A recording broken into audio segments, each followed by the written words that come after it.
Boxen und Bogenschießen sorgen heute hier am zweiten Tag des Go Rides in Aachen für sportliche Abwechslung. Und bei mir ist der Mann, der gestern Abend bereits für die Meditation und heute für das Bogenschießen verantwortlich zeichnet. Joachim Nusch steht zu meiner Rechten. Herr Nusch, sagen Sie uns doch einmal kurz, Meditation und Bogenschießen.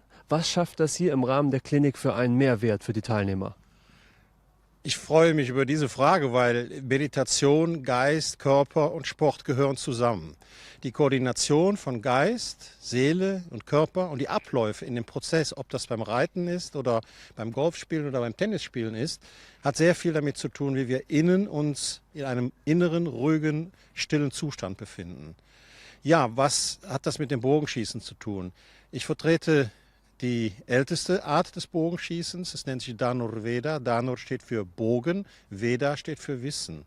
Und der Bogen wird als der Körper bezeichnet, die Sehne als das, was wir brauchen, um im Leben aktiv zu sein. Und unsere Umgebung, das Leben an sich, sind dann unsere Ziele, die wir im Leben haben.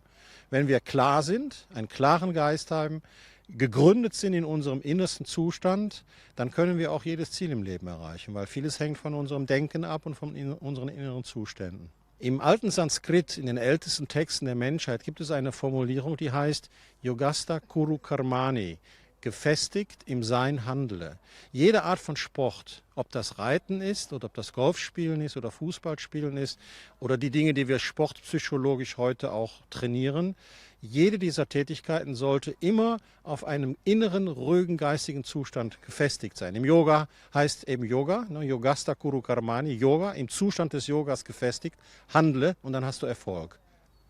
Sag jetzt, Kunst vom Leben ist, alles zum Probieren und gucken, was für dich gut ist. Ich habe in meinem Leben viele Sachen schon ausprobiert und der Bogenschießen ist es eine Sache, das mir viel Ruhe gebracht haben. Deswegen finde ich das als Reiter, der Bogenschießer, der Moment, wo man einfach die Pfeile so rauszieht, das ist diese Tension, was wir brauchen, den Pferd zu sein und dann diese Loslassen. Es ist so genauso alles, was wir in unsere Pferde brauchen. Und